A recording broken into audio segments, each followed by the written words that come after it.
So today, we're going to do something a little different. We're going to break down a story that unfolds not in a book, but right across the table, one card at a time. We're going to follow a single tarot reading that tells this gripping story of control, incredible pressure, and, well, an unavoidable breaking point. All right, so our story kicks off at the Other Side Tarot Parlor with a client named Karen Whitlock. And this quote, it just captures her perfectly. She's totally composed on the outside, but underneath, you can feel it. There's this tension. She's holding something back, right? And, well, that something is exactly what this whole reading is about to uncover. From the second she walks in, you can just feel this quiet control. She's very deliberate, she's observant, she's polite, but there's a real unspoken weight in the room. It's like the stage is being set for a major showdown, not between two people, but between a person and their own circumstances. Okay, so let's get our bearings. Who's in the room? We've got Karen, our client, who's holding everything together. There's Lucy, the reader. And hey, let's not forget Casey, the cat, who seems to sense the tension better than anyone. The reading itself is going to be a simple but really powerful three-card spread. What's happening now, what's the big obstacle, and what's the advice? All right, the scene is set. Karen draws 3 cards. And these first 2, they're going to paint this incredibly clear picture of the very foundation her entire life is built on. The very first card she pulls for her current situation is the Two of Pentacles. And look, you don't have to be a tarot expert to get what's going on here. The picture on the card pretty much says it all. Yeah, this card, it's all about that hustle, right? That constant juggling act. It's for someone who is managing a ton of big things. Career, family, personal stuff, and just putting in all that work to keep every single ball in the air.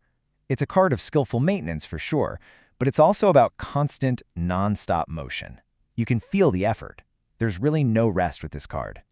And Lucy, the reader, she just nails it. Her interpretation hits home, and Karen confirms it immediately.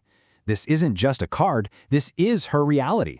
Her life is built on this perpetual act of balancing, of making absolutely sure that nothing gets dropped. Okay, so let's look at that second card, the obstacle. And this is where the story gets really interesting. The card that comes up is the Nine of Pentacles.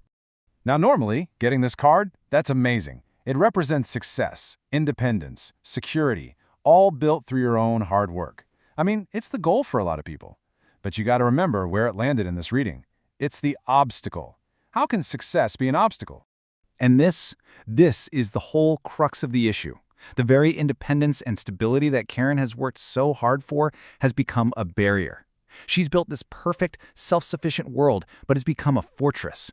Her comfort and her control are now the very things preventing any necessary change. Nothing, and no one can get in.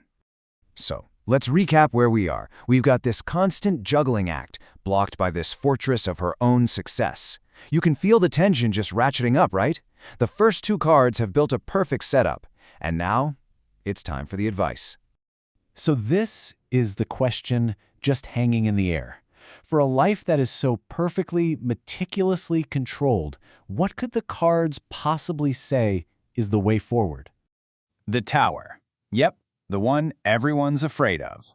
The most dramatic, most misunderstood card in the whole deck. And this isn't really advice in the way you might think. It's more like a forecast, a warning. So what is the Tower? It's that lightning bolt moment when everything you thought was rock solid just comes crashing down. It's chaos, it's sudden upheaval, it's the destruction of foundations that were faulty to begin with. But notice that last part, a necessary correction. It's not just destruction for the sake of it. And the difference in how they react says everything. Karen's response is just pure dread, unpleasant. But Lucy immediately sees it differently. The tower isn't just an ending, it's a clearing. You have to tear down the old, faulty building to make room for something new and stronger. Okay, so the reading is getting super intense now. A tower event is on the horizon. So to get a better sense of, what happens after a bombshell like the tower, Lucy pulls one more card, a clarifier. And what comes out? The Queen of Wands. We're talking fire, passion, someone who is absolutely in command. She doesn't just wait for things to happen, she makes them happen. But showing up here right now, it raises a really critical question. Spoken like a true Queen of Wands, Karen sees this card and immediately identifies with it. It's like she's saying, "That's me." Her response is less of a comment and more of a declaration of war against what the tower is predicting. And right here, this is the core conflict of the entire reading. Karen is planning to use all of her Queen of Wands energy to double down, to reinforce that Nine of Pentacles fortress, and just defy the tower. But the cards are basically screaming a warning. The tighter you hold on, the more explosive the break is going to be.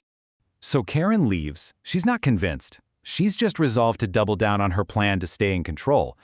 But Lucy, she's left looking at the cards and she just has this heavy feeling because the story isn't over yet.